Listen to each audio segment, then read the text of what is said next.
का ये फिजिक्स का सेट है, फिजिक्स से ज़्यादा सवाल नहीं पूछा है, 6 या 7 सवाल पूछा है, बायोलॉजी का सवाल अधिक होता है। तो हम लोग फिजिक्स का पहला सवाल देख लेते हैं साहब। पहला सवाल है कि सूर्यास्त एवं सूर्योदय के समय सूर्य का आभासी चपटापन निम्न परिघटना के कारण है। क्या हो जाएगा? ये सब 10th में पढ़ के आए होंगे। देखिए, जब सूर्यास्त एवं सूर्योदय होता है, दोनों टाइम में सूर्य जो होता है अपने वास्तविक आकार से चपटा हुआ दिखाई पड़ता है। इसका रीजन होता है प्रकाश का अपवर्तन। क्या होता है? प्रकाश का अपवर्तन।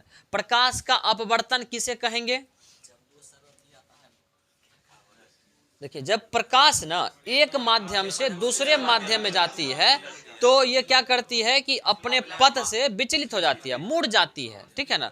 तो मुड़ने की जो प्रकाश की यह घटना होती है यह कहलाती है प्रकाश का अपवर्तन। लेकिन यही मुड़ती नहीं, ये क्या होता है कि जिस माध्यम से आती उसी माध्यम में रिटर्न हो जाती, लौट जाती, तब होता प्रकाश का परावर्तन। ऐसा बात है। तो यहाँ पर जो है सूर्यास्त और सूर्योदय के समय जो सूर्य अपने वास्तविक आकार से चपटा हुआ दिखाई पड़ता है, इसका जो रीजन है, कारण है, क्या है?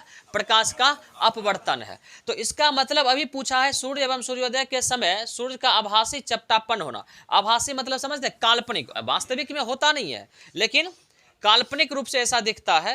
तो ये प्रकाश के अपवर्तन के कारण होता है। और ये पूछा गया सवाल, तो कल पूछ सकता है आपको इंद्रधनुष का बनना कौन सी घटना है, तारे का टिमटिमाना कौन सा घटना है, कांच में आई दरार जो होता है उसका चमकना कौन सी घटना है, मृत्युमालिका का बनना कौन सा घटना है, पानी जो है सो पानी में रखी छड़ी जो टेढ़ी प्रतीत होती है वो कौन सी घटना है, सूर्योदय और सूर्यास्त, सूर्योदय के पहले जो सूर्य दिखाई पड़ता है 2 मिनट पहले वो कौन सी घटना है, सूर्यास्त के बाद भी सूर्य का 2 मिनट तक दिखाई पड़ना ये कौन सी घटना है, सूर्य का लाल दिखाई देना ये कौन सी घटनाएं हैं।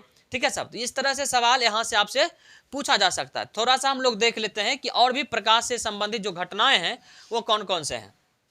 चलिए साहब, इसका आंसर क्या होता? इसका आंसर होता प्रकाश का अपवर्तन। प्रकाश का अपवर्तन। चलिए, प्रकाश के अपवर्तन की घटना, अगर ये प्रकाश का अपवर्तन है, सूर्य का सूर्योदय और सूर्यास्त के समय अपने वास्तविक आकार से आभासी रूप से चपटापन दिखाई देना प्रकाश के अपवर्तन की ये घटना है। तो इस घटना से संबंधित और भी कौन कौन सी घटनाएं हैं प्रकाश के अपवर्तन से, इसको थोड़ा सा देखेंगे। सूर्योदय तथा सूर्यास्त के समय सूर्य का चपटा दिखाई देना, ये किसका घटना? प्रकाश के अपवर्तन का। द्रव में डूबी सीधी छत टेढ़ी दिखाई देती है, ये भी किसके कारण? अपवर्तन के कारण। उसके बाद देखिएगा कि तारे का टिमटिमाना, ये भी प्रकाश के अपवर्तन के कारण। देखिए, तारे का टिमटिमाना, ऐसे देखिए तारा टिमटिमाता है नहीं, तारा टिमटिमाता है नहीं, टिमटिमाता हुआ प्रतीत क्यों होता है? देखिए, जब वो वायुमंडल में प्रकाश की किरण प्रवेश करती है तो आपको पता है कि वायुमंडल में क्या होता है? धूल कण होता है, जलवाष्प की मात्रा होती है। तो मान लीजिए धूल कण यहाँ पर है, ठीक है, क्या है ये? धूल कण है, इस प्रकार से धूल कण है मान लीजिए। तो ये प्रकाश की किरण जब आएगी, ये प्रकाश की किरण जब आएगी इस प्रकार से, तो यहाँ आने के बाद क्या होगा? इस पर टकराएगी कण से। अब क्या होगा कि ये आप मान लीजिए कि आपकी आंख यहाँ से देख रही है, ठीक है, यहाँ से देख रही है, प्रकाश यहाँ आया, यहाँ से टकराने के बाद कहाँ आ गया? यहाँ आ गया। तो जब यहाँ आता होगा तो आपको लग रहा है कि इस पॉइंट पर ये धूल कण आगे में है, तो ये क्या आंख देख पाएगी? क्या नहीं देख पाएगी। फिर यहाँ से जब टकराएगी तो टकराने के बाद फिर यहाँ से क्या हो जाएगी? अपवर्तित हो जाएगी और अपवर्तित होकर के यहाँ आ जाएगी। जब यहाँ आएगी तो बीच वाले गैप में फिर देखिए दिखाई पड़ेगी प्रकाश, लेकिन जो ही इस कण पे आएगी तो क्या लग रहा है कि आपको दिख पाएगा? क्या नहीं दिख पाएगा, क्योंकि ये कण जो है ये आगे हो जाएगा। फिर यहाँ से देखिए रिफ्लेक्ट करेगा तो फिर इस प्रकार से आएगी। जब यहाँ पे आएगी तो ये दिखेगा और यहाँ आने के बाद फिर नहीं दिखेगा। तो इस प्रकार से प्रकाश अपवर्तित होते रहता है और अपवर्तन के कारण इस पॉइंट पर प्रकाश आपको दिखा लेकिन इस पॉइंट पे प्रकाश नहीं दिखा, इस पॉइंट पे प्रकाश दिखा लेकिन इस पॉइंट पे प्रकाश नहीं दिखा, इस पॉइंट पे प्रकाश दिखा और इस पॉइंट पर प्रकाश नहीं दिखा। तो ये लगता है क्या कि यहाँ पर दिख रहा है फिर गायब, यहाँ पर दिख रहा है फिर गायब, ठीक है। तो ऐसा लगता है कि तारा दिखा फिर गायब, दिखा फिर गायब। तो इसका मतलब क्या हुआ? दिखना और गायब होना क्या कहलाता है? टिमटिमाना। ऐसा नहीं बात है। तो ये है तारे का टिमटिमाना किस घटना के कारण? अपवर्तन के कारण। ऐसा नहीं बात है। चलिए साहब, अब देखिए वास्तविक सूर्योदय से 2 मिनट पूर्व सूर्य का दिखाई देना। जब भी वास्तविक सूर्योदय होगा तो सूर्योदय से 2 मिनट पहले तक सूर्य दिखाई पड़ता है, सूर्योदय से पहले ही दिखाई पड़ता है। और यह भी किस घटना के कारण होता है? प्रकाश के अपवर्तन के कारण। चलिए, सूर्यास्त के कुछ समय बाद भी सूर्य का दिखाई देना। जब सूर्यास्त हो जाएगा ना, फिर भी थोड़ा सा देखिएगा कि लाली की तरह सूर्य दिखाई पड़ते रहता है। तो यह भी किसके कारण होता है? प्रकाश के अपवर्तन के कारण। प्रकाश के अपवर्तन के कारण। पानी से भरी बर्तन की तली वास्तविक गहराई से ऊपर उठा प्रतीत होना। मतलब पानी से भरी बाल्टी, जब पानी से आप बाल्टी को भर देते होंगे और उसका तली जब देखते होंगे आप, तो आपको लगेगा कि ऊपरे में तली है। और जब हाथ डालते होंगे तो हाथ डालते जाइएगा, अंदर जाते जाएगा। इसका मतलब ये कौन सी घटना है? अपवर्तन की घटना। पानी में कभी जब नहाते होंगे तो पानी जब बाल्टी में भरा होता है, हाथ ऐसे करके मोड़ के रखिए, उंगली लगेगा छोटे छोटे, बौना हो जाएगा उंगली, नहीं लगता है? ये कौन सी घटना है? प्रकाश का अपवर्तन है। प्रकाश का अपवर्तन है। आया समझ बात है? चलिए, जो भी लोग हैं वो चले जाइए, क्योंकि 25 हो गया, ठीक है ना? अब कल आइएगा।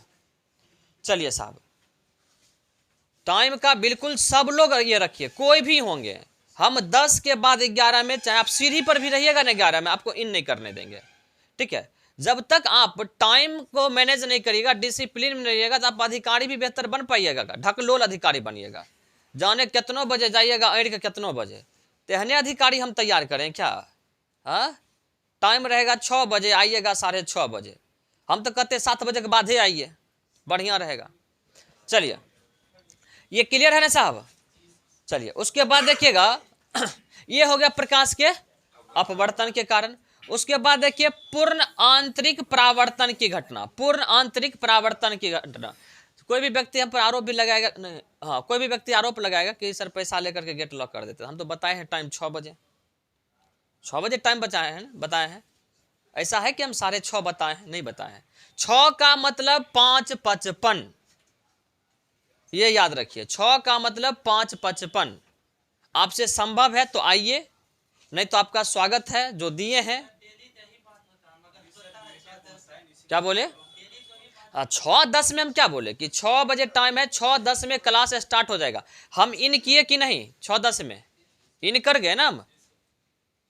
तो बाकी गेट आप 1-2 बार खोले तो ये वहां पे हम बता दिया कि गेट नहीं खोलिएगा, आप खोल दिए, ठीक है? तो वो आपकी गलती है। दूसरी बात है कि हम तो 6-7 में हम पहुंच गए, 6:05 में 7 मिनट में हम पहुंच गए। तो जिनको लगता है कि हम नहीं कर पाएंगे, नहीं हो पाएगा हमसे, आइए ऑफिस में मिलिए और आप अपना जो चढ़ौवा दिए हैं, हाँ, लेकिन हम बैच को डिले नहीं करेंगे, सीधी बात है। क्योंकि एक बैच के डिले से कई बैच पर प्रभाव पड़ता है, और कई लड़कों का अलग जगह ट्यूशन वगैरह होता है, तो फिर दिक्कत होता है। चलिए साहब, पूर्ण आंतरिक परावर्तन की घटना। यह था अपवर्तन से और पूर्ण आंतरिक परावर्तन से। हीरा का चमकना क्या है? पूर्ण आंतरिक परावर्तन। रेगिस्तान में मृग मारीचिका का बनना। रेगिस्तान में मृग मारीचिका का बनना, यह किसकी घटना है? पूर्ण आंतरिक परावर्तन। जल में पड़ी परखनली का चमकना। जल में पड़ी परखनली का चमकना और कांच में पड़ी दरार का चमकना, ठीक है? आप देखिएगा कि कांच में जब दरार आ जाता है, टूट जाती है कांच कहीं से, तो वहां पर देखिएगा वो चमकना शुरू हो जाता है, ठीक है साहब? चलिए नेक्स्ट देख लेते हैं थोड़ा सा। प्रकाश तंतु। प्रकाश तंतु ऑप्टिकल फाइबर का कार्य करना।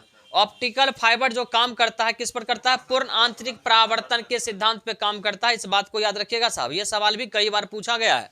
चलिए, इंद्रधनुष का बनना। देखिए, इंद्रधनुष में तो प्रकाश का पूर्ण आंतरिक परावर्तन तो होता ही है, इसके साथ साथ इसमें अपवर्तन की घटना, परावर्तन की भी घटना शामिल होता है। तो एक समन्वय है इंद्रधनुष का बनना। पूर्ण आंतरिक परावर्तन का, अपवर्तन का और परावर्तन तीनों समाहित होता है, ठीक है साहब? चलिए, अब देखिए प्रकाश का प्रकीर्णन। सूर्योदय एवं सूर्यास्त के समय सूर्य का लाल दिखाई देना, ये किस घटना के कारण होता है? प्रकाश के प्रकीर्णन के कारण। क्योंकि लाल रंग का जो प्रकीर्णन होता है यह सबसे कम होता है। तो वो होता है क्या कि बाकी रंग जो होता है प्रकीर्णित हो जाता है, इधर उधर छितरा। प्रकीर्णन किसको कहेंगे? फैल जाना। किसी भी प्रकाश का अपने जिस मार्ग में जा रहा है उस मार्ग से क्या हो जाना? छितरा जाना ही क्या कहलाता है? प्रकीर्णन कहलाता है। तो सूर्योदय और सूर्यास्त के समय होता क्या है कि सूर्य का जो प्रकाश होता है ना, उस प्रकाश में जो बाकी का रंग होता है, क्योंकि सूर्य का प्रकाश कितने रंगों से बना है, 7 रंगों से बना है, तो 7 रंग में बाकी 6 रंग जो होता है ये इधर उधर क्या हो जाता है, छितरा जाता है, मतलब वो प्रकीर्णित हो जाता है। लेकिन लाल रंग का जो प्रकीर्णन का दर होता है वो कम होता है, जिसके कारण सारे रंग तो छितरा जाता है, प्रकीर्णित हो जाता है, लेकिन लाल रंग कम प्रकीर्णित हो पाता है, जिसके कारण केवल और केवल कौन सा रंग हमें दिखाई पड़ता है, लाल दिखाई पड़ता है। समझ में? इसीलिए करके सूर्योदय और सूर्यास्त के समय सूर्य जो होता है कैसा दिखाई पड़ता है, लाल दिखाई पड़ता है। और याद रखिएगा कि लाल रंग का प्रकीर्णन क्या होता है, सबसे कम होता है, क्योंकि इसका तरंग दैर्घ्य क्या होता है, तरंग दैर्घ्य सबसे अधिक। तरंग दैर्घ्य सबसे अगर अधिक होगा तो इसकी आवृत्ति क्या हो जाएगी, आवृत्ति कम हो जाएगी, आवृत्ति क्या हो जाएगी, कम हो जाएगी। ठीक है साहब, चलिए इतना पॉइंट हम लोग को ध्यान में रखना है इससे। और ये सवाल शायद बीपीएससी वालों में भी पढ़ाए थे, था ना? आप देख लीजिए कि उस समय लोग बोलता था कि सर दरोगा में पूछेगा, तो आप देखिए कि फिजिक्स का कितना सवाल जो दरोगा में पढ़ाए होंगे वो यहाँ पर रिपीट किया है। तो देखिए कहीं बीपीएससी में जो पढ़ाए थे वो दरोगा में देखिए रिपीट हो रहा। तो ऐसा नहीं है कि कहीं बाउंडेशन है, बस सवाल की प्रकृति अलग होती है, पूछने का तरीका अलग होता है, बाकी सारा कंटेंट लगभग सेम ही होता है, कुछ कम कुछ अधिक अलग बातें पूछने की प्रकृति पर डिपेंड करता है। चलिए साहब, ये सवाल भी पढ़ाए थे, परमाणु रिएक्टर में ग्रेफाइट का प्रयोग किस रूप में किया जाता है बताइए। और वहां सवाल था कि मंदक, परमाणु रिएक्टर में मंदक के रूप में प्रयोग किसका होता है, वहां सवाल ऐसा था। चलिए तो आंसर क्या हो जाएगा साहब, तो परमाणु रिएक्टर में ग्रेफाइट का जो प्रयोग होता है किसके रूप में होता है, मंदक के रूप में, डिमोडुलेटर के रूप में, मंदक के रूप में होता है साहब। चलिए इससे जुड़ा हुआ हम लोग देख लेते हैं मंदक क्या होता है। चलिए तो सबसे पहला हम लोगों का आंसर तो यही होगा कि परमाणु रिएक्टर में ग्रेफाइट का जो प्रयोग होता है मंदक के रूप में होता है, डिमोडुलेटर के रूप में। मंदक होता है क्या, समझिएगा कि तीव्रगामी न्यूट्रॉन की गति को मंद करने के लिए यानी कम करने के लिए प्रयोग में लाए जाने वाले कम परमाणु भार वाले पदार्थ को क्या कहते हैं, मंदक कहते हैं। देखिए परमाणु रिएक्टर में जो भी तत्व का प्रयोग होता है, जैसे यूरेनियम वगैरह, तो वो तीव्रगामी, उसका न्यूट्रॉन जो होता है तीव्रगामी होता है, तेजी से वो क्या करता है, राउंड करता है। तो उसकी गति को कम करने के लिए कम परमाणु भार वाला पदार्थ का प्रयोग करते हैं, जिसका परमाणु भार क्या हो, कम हो।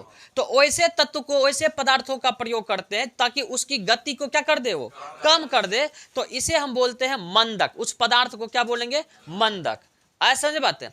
अब देखिए एक बेहतर जो मंदक होगा, डिमोडुलेटर होगा, उसका क्या गुण होना चाहिए, उसमें क्वालिटी क्या होनी चाहिए। ठीक है साहब, किसका, मंदक का गुण। देखिए मंदक का क्या गुण होना चाहिए, मंदक के रूप में किस पदार्थ को कर सकते हैं, आखिर उसमें क्या क्वालिटी है कि जो हम उसका प्रयोग कर सकते हैं मंदक के रूप में। देखिए क्या क्या क्वालिटी होनी चाहिए। परमाणु भार तो पहला नंबर क्या होना चाहिए, कम होना चाहिए। यहां भी देखिए लिखा हुआ है परमाणु भार क्या होना चाहिए, कम होना चाहिए। एक आदर्श मंदक वही कहलाएगा जिसका परमाणु भार क्या होगा, कम होगा। न्यूट्रॉन का अवशोषण नहीं करना चाहिए, ये नहीं कि न्यूट्रॉन को ही अवशोषित कर ले, समझ रहे, न्यूट्रॉन को ही अवशोषित कर ले, ऐसा नहीं होना चाहिए, तब वो मंदक के रूप में बेहतर काम करेगा। मंदक का वेग क्या होना चाहिए, कम होना चाहिए, क्योंकि ये तीव्रगामी न्यूट्रॉन को रोकेगा तो अपना गति कम होगा तब ना, तभी तो रोक पाएगा। जब अपना ही गति तेज होगा तो क्या रोक पाएगा, क्या नहीं रोक पाएगा। तो एक आदर्श मंदक होने के लिए उसका वेग क्या होना चाहिए, कम होना चाहिए, और उसका परमाणु भार कम होना चाहिए। ठीक है, चलिए साहब इतना पॉइंट याद रखिएगा। चलिए उसके बाद है यूरेनियम 235 और प्लूटोनियम 239 का प्रयोग परमाणु षड्यंत्र में इसका प्रयोग करके विद्युत उत्पन्न किया जाता है। ठीक है, प्रयोग कर परमाणु षड्यंत्र में क्या किया जाता है, विद्युत उत्पन्न किया जाता है। जो परमाणु षड्यंत्र है वहां पर हम लोग बिजली उत्पन्न करने के लिए, ऊर्जा प्राप्त करने के लिए हम लोग क्या करते हैं, यूरेनियम 235 का प्रयोग करते हैं और प्लूटोनियम 239 का करते हैं। तो ये भी कई बार सवाल पूछा गया और पूछा भी जा सकता है। चलिए साहब थोड़ा सा और हम लोग देख लेते हैं इसका डिस्क्रिप्शन। नाभिकीय विखंडन के द्वारा यूरेनियम से ऊर्जा की क्या होती है, ऊर्जा होता, थोड़ा सा स्पेलिंग सही कर लीजिएगा, ऊर्जा की या ऊर्जा प्राप्त किया जाता है। ठीक है, तो याद रखिएगा कि हमेशा परमाणु षड्यंत्र में किस प्रकार से ऊर्जा प्राप्त करते हैं हम लोग? नाभिकीय विखंडन के द्वारा, नाभिकीय विखंडन के द्वारा करते हैं। नाभिकीय रिएक्टर में मंदक के रूप में भारी जल या ग्रेफाइट, देखिए ग्रेफाइट का भी प्रयोग करते हैं और भारी जल का भी करते हैं। भारी जल का फॉर्मूला क्या होता है? D2O। क्या होता है? D2O। ठीक है ना। चलिए, रिएक्टर में नियंत्रक छड़, देखिए जो नाभिकीय विखंडन होता है दो प्रकार का होता है, एक होता है नियंत्रित नाभिकीय विखंडन और एक होता है अनियंत्रित। नियंत्रित उसको बोलते हैं जिसको हम कंट्रोल कर सकें और अनियंत्रित उसको बोलते हैं जिसको हम कंट्रोल नहीं कर सके। ठीक है, तो नाभिकीय रिएक्टर में हम लोग नियंत्रक छड़ के रूप में यानी कंट्रोलर के रूप में किसका प्रयोग करते हैं? कैडमियम या बोरोन के छड़ का प्रयोग करते हैं। ठीक है साहब, बोरोन के छड़ का प्रयोग करते हैं। तो याद रखिएगा कि नाभिकीय रिएक्टर में ग्रेफाइट और भारी जल का प्रयोग मंदक के रूप में करते हैं, जबकि नियंत्रक छड़ के रूप में हम लोग किसका प्रयोग करते हैं? कैडमियम और बोरोन का करते हैं। और बिजली उत्पन्न करने के लिए यूरेनियम 235 और प्लूटोनियम 239 का प्रयोग करते हैं। क्लियर है साहब? चलिए, परमाणु बम नाभिकीय विखंडन तथा हाइड्रोजन बम नाभिकीय संलयन पर क्या है? आधारित है। तो परमाणु बम किस पर आधारित है? नाभिकीय विखंडन पर। ठीक है, नाभिक के टूटने से इसमें क्या होता है? विस्फोट होता है। जबकि हाइड्रोजन बम क्या होता है? नाभिकीय संलयन के कारण होता है। आपको पता है कि सूर्य में भी जो ऊर्जा होती है किसके कारण होता है? नाभिकीय संलयन के कारण। और नाभिकीय संलयन के कारण होता है, तो बताइए कि सूर्य में जो है सबसे अधिक कौन सा तत्व पाया जाता है? हीलियम। हीलियम किस में कन्वर्ट हो रहा है? हाइड्रोजन में, जिसके कारण ही ऊर्जा की प्राप्ति होती है। चलिए साहब, परमाणु बम का खोज कौन किया है? ओपेनहाइमर किया है। तथा हाइड्रोजन बम का खोज, हाइड्रोजन थोड़ा गड़बड़ लिखा हुआ, सही कर लीजिएगा। हाइड्रोजन बम का खोज कौन किया? Edward Teller. कौन किया है? एडवर्ड टेलर किया है। ठीक है साहब, तो इतना फैक्ट्स हम लोगों को ध्यान में रखना है जो हम लोग पढ़े नाभिकीय रिएक्टर वहां से। ठीक है साहब, चलिए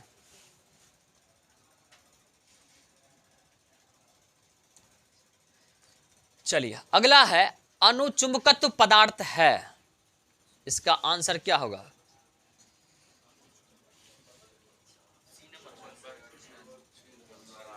बताइए, अनुचुंबकत्व पदार्थ क्या है? कौन सा होगा? चलिए, इसका जो आंसर होगा, आंसर इसका हो जाएगा डी। आंसर हो जाएगा इसका डी। ठीक है, चुंबक के ओर क्षीण बल यानी कमजोर बल या कम बल द्वारा क्या होता है? आकर्षित होता है। ठीक है, उसको बोलेंगे अनुचुंबक। देखिए, जो लौह चुंबक होगा ना, वो लौह चुंबक वो तीव्र गति से तेजी से जो क्या होगा? आकर्षित होगा चुंबक की तरफ। कौन? जो लौह चुंबक होगा, जिसमें चुंबकीय गुण होगा, वो तेजी से आकर्षित होगा। लेकिन जो अनुचुंबक होगा, अनुचुंबकत्व होगा जिसमें, उसमें इसका मतलब है कि चुंबक का गुण उसमें क्या है? अपेक्षाकृत बहुत कम है। तो जब चुंबक का गुण कम होगा तो खींचेगा कम। आया समझ बात है? चलिए, आया समझ में? कोई दिक्कत इसमें नहीं ना? चलिए, उसके बाद देख लेते हैं हम लोग साहब थोड़ा सा इसका डिस्क्रिप्शन। इसका आंसर हो जाता है अनुचुंबकीय पदार्थ चुंबक की ओर क्षीण बल से क्या होता है? क्षीण बल के द्वारा आकर्षित होते हैं। क्षीण बल के द्वारा अनुचुंबकीय प्रभाव से ये पदार्थ दिखाते हैं। अनुचुंबकीय प्रभाव से ये पदार्थ दर्शाते हैं कि जिनके परमाणु या अणु में उपस्थित इलेक्ट्रॉन सम संख्या में नहीं होते। मतलब अनुचुंबकीय पदार्थ किसको कहेंगे समझिएगा, कि वैसा पदार्थ जिसका जो परमाणु या अणु में उपस्थित जो इलेक्ट्रॉन हो वह सम संख्या में नहीं हो, क्या हो? विषम संख्या में हो, तब वो क्या कहलाएगा? अनुचुंबकीय। क्या कहलाएगा? वह अनुचुंबकीय कहलाएगा, विषम संख्या में। जैसे कि आप सोडियम का कितना होता है? 11। तो इसका मतलब ये कौन सा हो जाएगा? अनुचुंबकीय हो जाएगा। चलिए, उसके बाद एल्युमिनियम का कितना होता है? 13 होता है। तो इसका मतलब ये क्या हो जाएगा? आ रहा समझ बात है?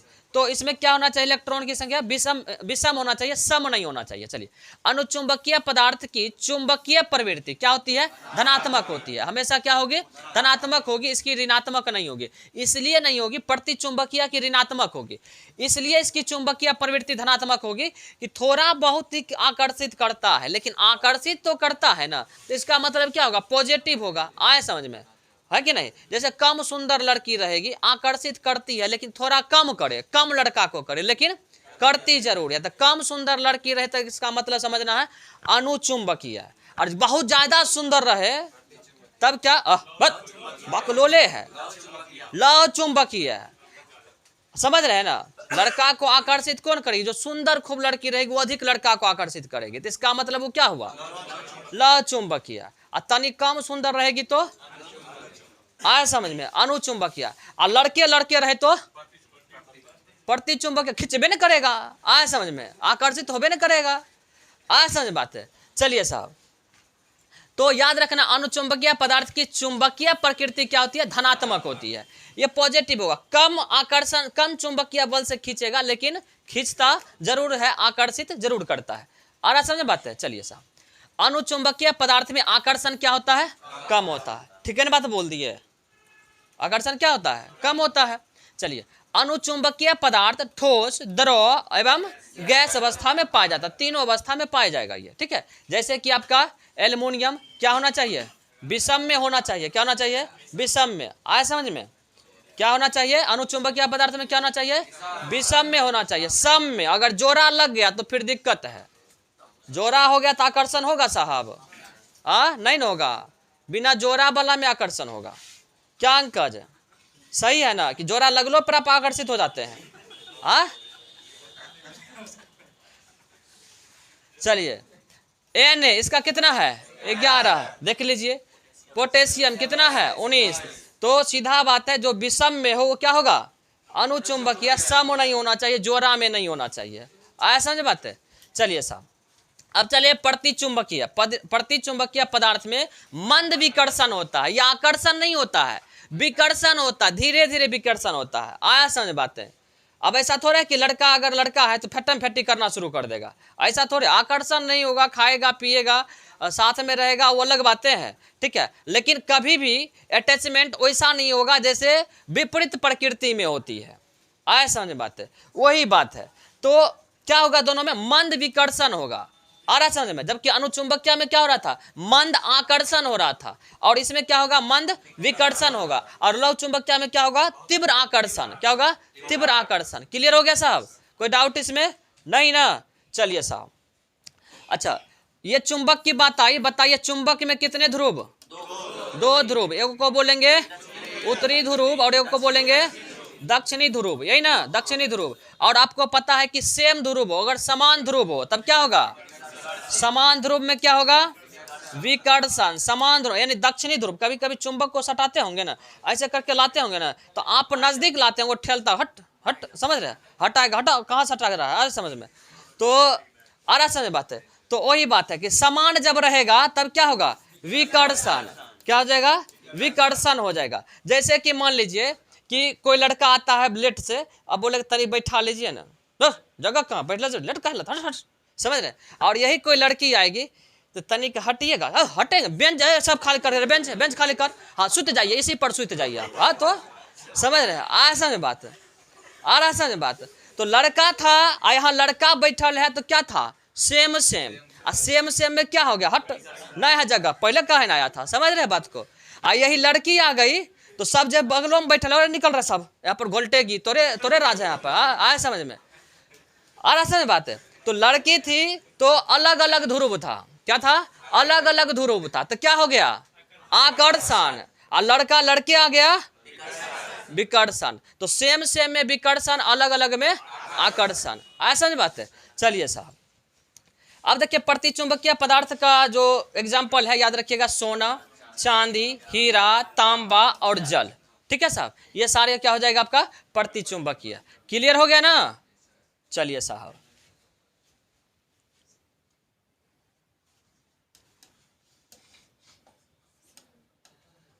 इसका आंसर क्या हो जाएगा, निम्न में से कौन सा कथन प्रत्यावर्ती धारा के लिए सही नहीं है।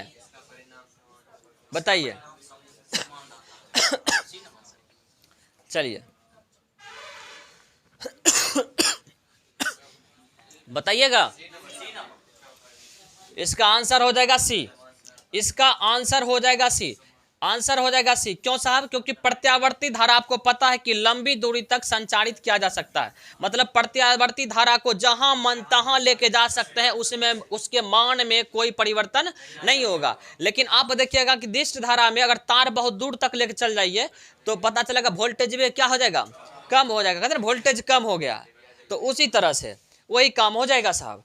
लेकिन प्रत्यावर्ती धारा में नहीं होगा। पर एसी क्या बोलते हैं इसको? AC, alternate current. क्या बोलते हैं इसको? Alternate current. तो अब बात आई प्रत्यावर्ती धारा की। प्रत्यावर्ती धारा किसको कहेंगे? वैसा धारा जिसके दिशा का मान, धारा प्रवाह का जो मान हो और उसका जो दिशा हो हमेशा समय के साथ क्या हो, बदलता रहता। मतलब वैसा विद्युत धारा जिसके दिशा का मान हमेशा, या दिशा जो है हमेशा समय के साथ क्या हो, बदलता रहता, तो उसको क्या बोलेंगे? प्रत्यावर्ती धारा। क्या बोलेंगे? प्रत्यावर्ती धारा। तो देखते ये दूर तक हम ले जा सकते हैं। इसका उत्पादन सस्ता होता है, ये भी सही है। लेकिन ये गड़बड़ है, इसकी वोल्टता आसानी से बदली जा सकती है। सही बात है, इसकी वोल्टता हम लोग ट्रांसफार्मर लगा करके आसानी से क्या कर देते हैं, कन्वर्ट कर देते हैं, बदल देते हैं। तो ये सारे तीनों सही था, जबकि ये क्या था, गड़बड़ था। ठीक है साहब, इसका आंसर सी होगा। अब देखिए ना, निम्न में से कौन सा कथन प्रत्यावर्ती धारा के लिए सही नहीं है? ये बात तो सही है कि लंबी दूरी तक ले जा सकते हैं।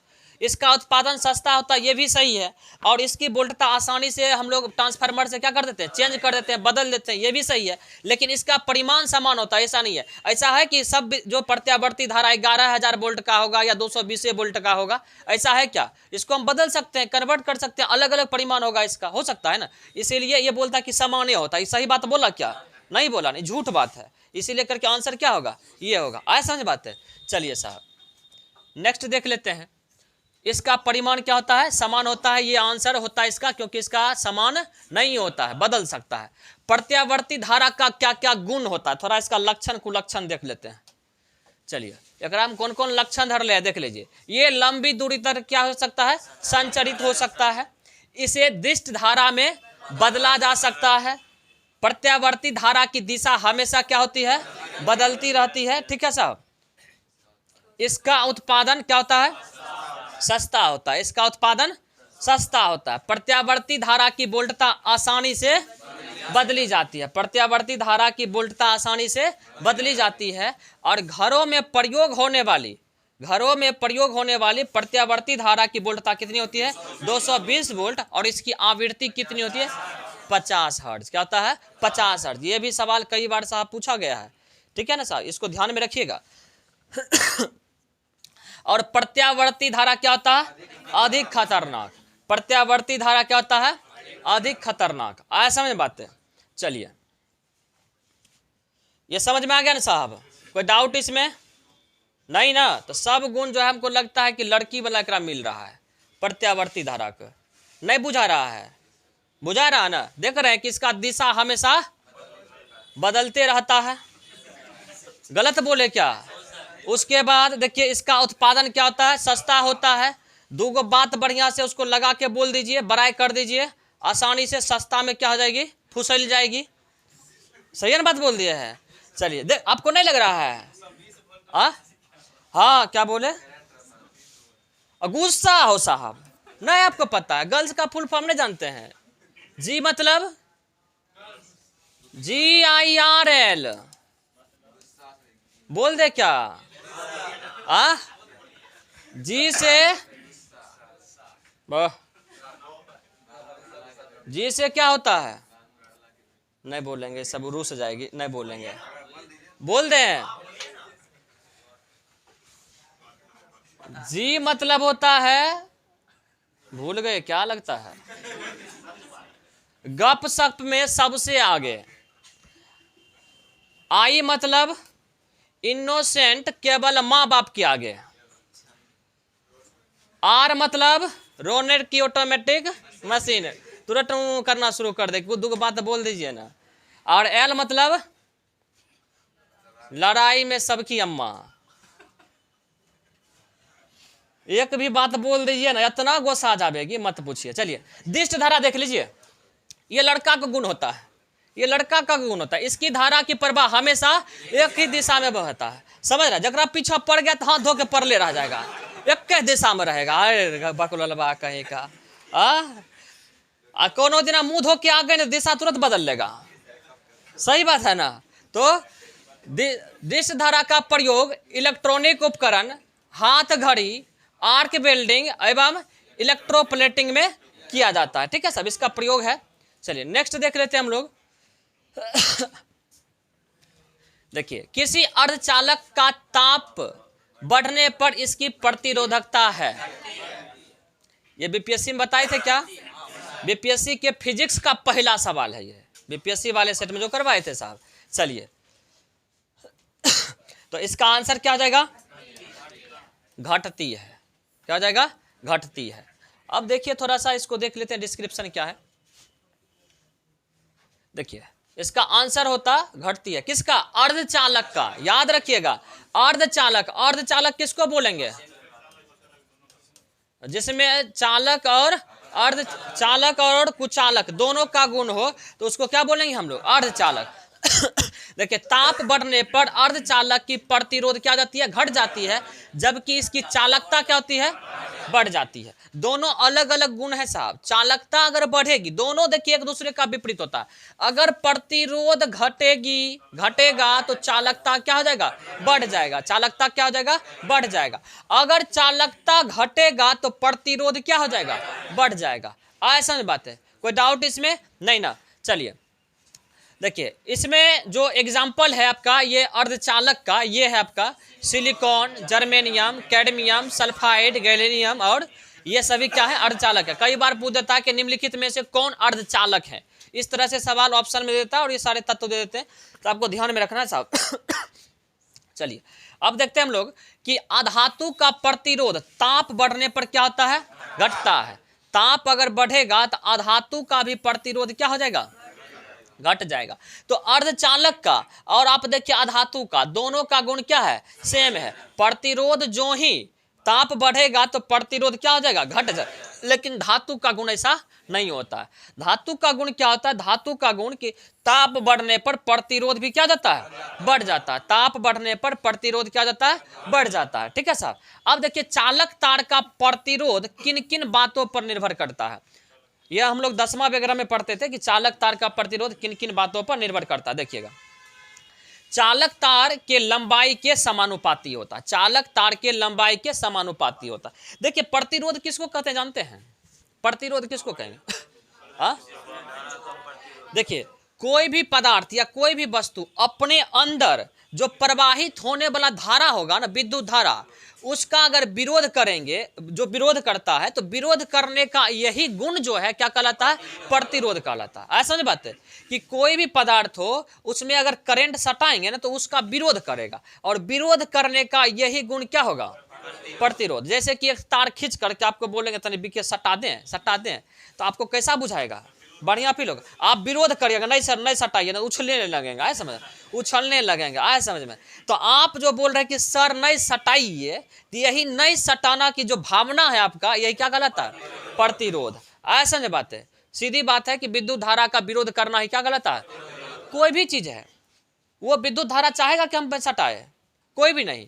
अगर आप किसी को भी, बस यही है कि हम लोग इंसान हैं तो बोल लेते हैं कि नहीं सटाओ, और जो मान लीजिए कि लोहा है और भी एल्युमिनियम है, चांदी है, उसको हम सटा देते हैं, उसका मुंह कण तो नहीं है ना बोलेगा, तो नहीं बोल पाता। लेकिन विरोध, उसके अंदर जो कण है ना वो विरोध करता है, समझ रहे? तो विरोध करने का जो गुण है ये क्या कहलाएगा?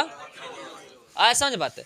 तो जो विद्युत धारा का जो आवेश है उससे कम शक्तिशाली प्रतिरोध होता है, तो उससे विद्युत धारा क्या जाता है? प्रवाह कर जाता है। और जिसमें प्रतिरोध अधिक होता है, विरोध जहां अधिक होता है, तो वहां क्या होता है?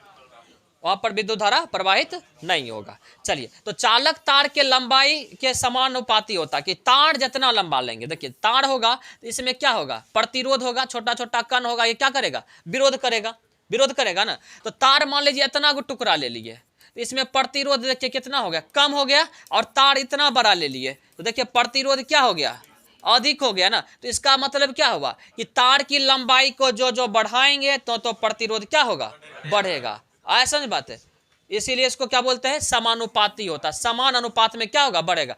जितना लंबाई बढ़ाएंगे उतना उसका प्रतिरोध बढ़ेगा। मान लीजिए यहाँ पर 1 मीटर का लिए है तार और इसमें 5 गो प्रतिरोध है, तो यहाँ अगर 2 मीटर का लेंगे तो यहाँ क्या हो जाएगा, 10 गो हो जाएगा। आए समझ में, तो इसी को बोलते हैं समान अनुपात में बढ़ रहा है। क्लियर है साहब, कोई डाउट इसमें नहीं ना। चलिए अगला देख लेते हैं। तार के क्षेत्रफल का जो अनुप्रस्थ काट होता है उसका व्युत्क्रमानुपाती होता है, उसका व्युत्क्रमानुपाती होता है। इसका मतलब उल्टा होता है कि जितना मोटा तार लेंगे उतना ही उसका प्रतिरोध क्या होगा, कम होगा। ऐसा समझ बात है। तो सीधी बात है कि जब बोरिंग वाला पाइप से पानी पटाते हैं तो जितना पाइप मोटगर होगा पानी उतना क्या होगा, अधिक होगा। इसका मतलब विद्युत धारा, जितना तार मोटा होगा विद्युत धारा उसे क्या होगा, अधिक प्रवाहित होगा। तो इसका मतलब उसका प्रतिरोध क्या होगा, कम होगा। क्लियर है ना साहब। यह पदार्थ के प्रकृति पर निर्भर करता है, मतलब चालक तार जो है किससे बना हुआ है उस पर भी डिपेंड करता है प्रतिरोध। आया समझ में। अगर चांदी का होगा तो उसमें प्रतिरोध कम होगा, यही लकड़ी का तार होगा तो उसमें प्रतिरोध क्या होगा, अधिक होगा। आया समझ बात है। चलिए लकड़ी का तार बनता है क्या, एगो एग्जाम्पल बताया, ठीक है। चलिए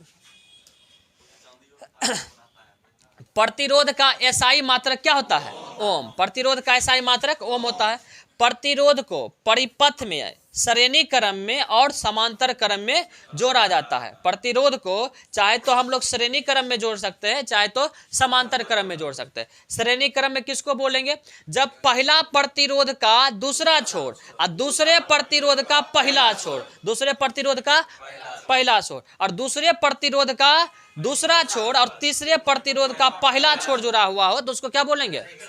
जैसे कि ये मान लीजिए इसका दूसरा छोर हो गया और ये इसका पहला छोर हो गया, इसको ऐसे एगो ये प्रतिरोध हुआ, एगो ये हुआ, इसका दूसरा छोर और इसका ये लोलवला पहला छोर, दोनों को मिला देंगे, ठीक है। फिर तीसरा लेंगे, तीसरा मान लीजिए लेंगे तो तीसरा में क्या होगा, तीसरा का पहला छोर और इसका दूसरा छोर और इस तरह से अगर मिला देंगे तो इस तरह का जो ज्वाइंट होगा क्या कहलाएगा, श्रेणी क्रम। क्या कहलाएगा, श्रेणी क्रम। आ रहा समझ बात है। लेकिन यही को सारा छोर, पहला छोर किसी एक बिंदु पे डाल देंगे इस तरह से, पहला छोर किसी एक बिंदु पर डाल देंगे इस तरह से, ठीक है ना, और दूसरा छोर किसी एक बिंदु पे इस तरह से हो तो इस तरह का जो समायोजन कहलाएगा क्या कहलाएगा, समांतर क्रम। क्लियर है साहब। तो श्रेणी क्रम को हम लोग ऐसे करके जोड़ते हैं, ये प्रतिरोध हो गया और एक प्रतिरोध मान लीजिए यहाँ से हो गया, ऐसे करके जोड़ते हैं, ऐसे ही जोड़ते हैं ना। लेकिन समांतर क्रम में कैसे जोड़ते हैं, हाँ एक ही जगह सारा जुटा हुआ हो, ये हो गया समांतर क्रम और ये हो गया श्रेणी क्रम। क्लियर है साहब। प्रतिरोध एक क्या है, अदिश राशि। अदिश राशि किसको बोलेंगे, जिसमें दिशा का प्रयोग नहीं हो उसको क्या बोलेंगे, अदिश राशि बोलेंगे। और जिसमें दिशा की आवश्यकता हो उसको क्या बोलेंगे, सदिश राशि बोलेंगे, ठीक है। जिसमें परिमाण और दिशा दोनों की आवश्यकता हो उसको क्या बोलेंगे। चलिए साहब अगला सवाल है, निम्न में से किस लेंस का उपयोग करके मानव आंख की मायोपिया समस्या को ठीक कर लिया जाता है। क्या आ जाएगा इसका, कौन सा, सही बात है, बिल्कुल सही बात है। मायो, देखिए इसमें कंफ्यूजन होता है, एक होता है मायोपिया, एक होता है हाइपरमेट्रोपिया। क्या होता है, हाइपरमेट्रोपिया। अब नहीं बोलेंगे, चलिए ये सब हंस दी है। चलिए अवतल दर्पण क्या हो जाएगा ऐसा, सॉरी अवतल लेंस ना, अवतल लेंस क्या हो जाएगा, अवतल लेंस, ठीक है ना। चलिए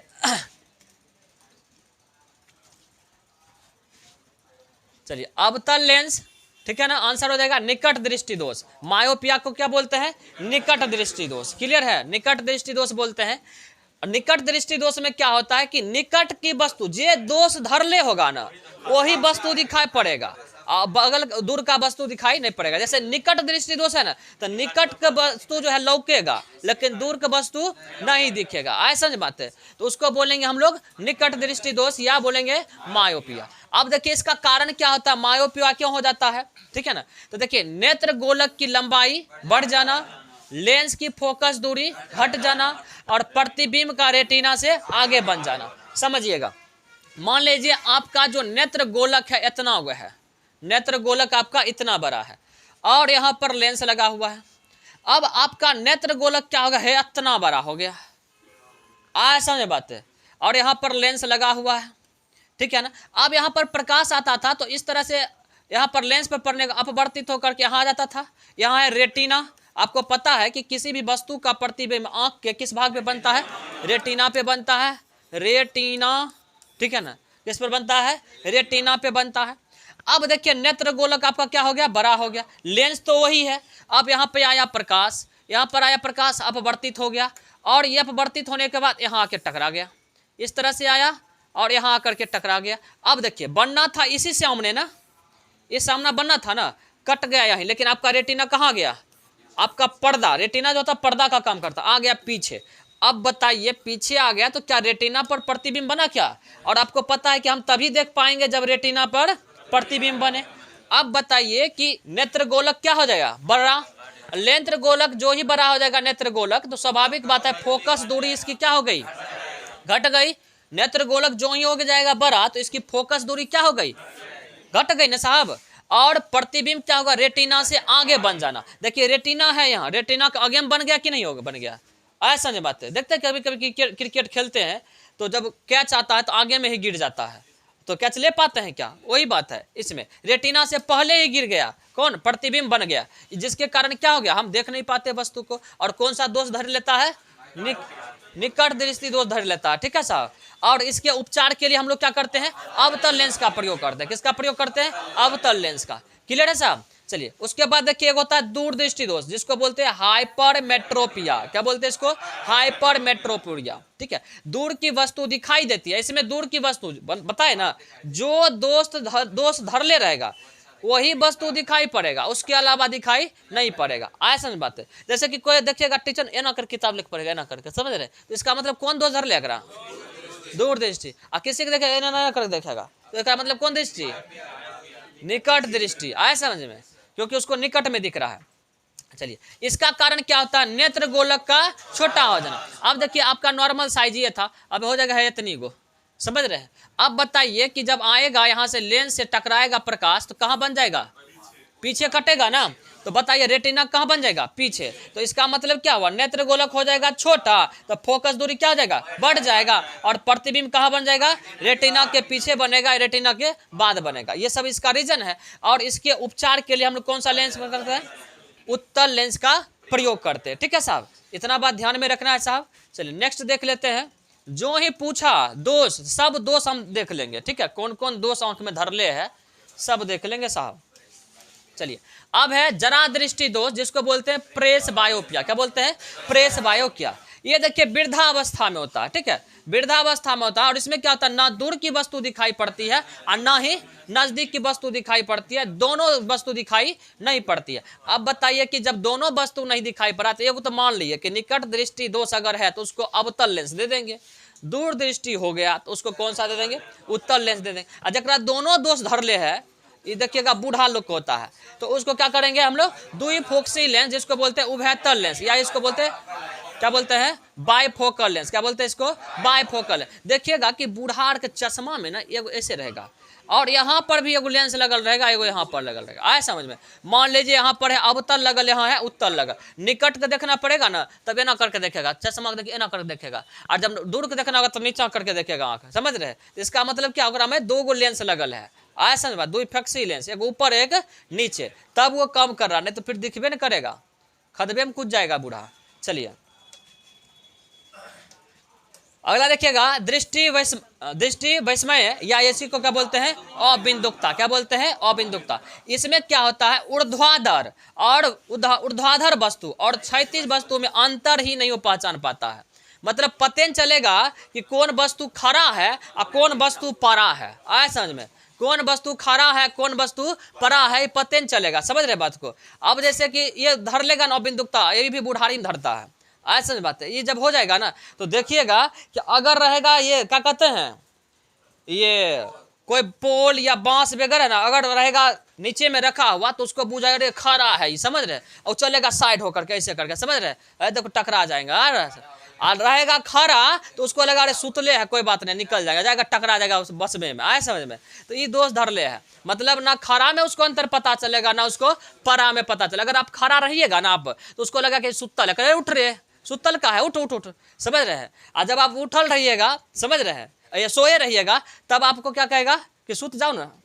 इसका मतलब समझ रहे हैं, दिन में आप रहिएगा जाकर खड़े रहिएगा तो कहेगा सुत जाओ, और रात में सोइएगा तो कहेगा उठ जाओ। ऐसा समझ बात है, ये दोष धरले रहता है। चलिए अगला देखिएगा, निम्न में से कौन सा एंजाइम, बायोलॉजी बुझा गया। कितना नंबर सवाल था? 6 हो गया। और चलिए इसका मतलब टाइम भी हो गया। हाँ चलिए, हमको पता था। चलिए फिजिक्स हो गया आपका, फिजिक्स 6 ही सवाल था इसमें।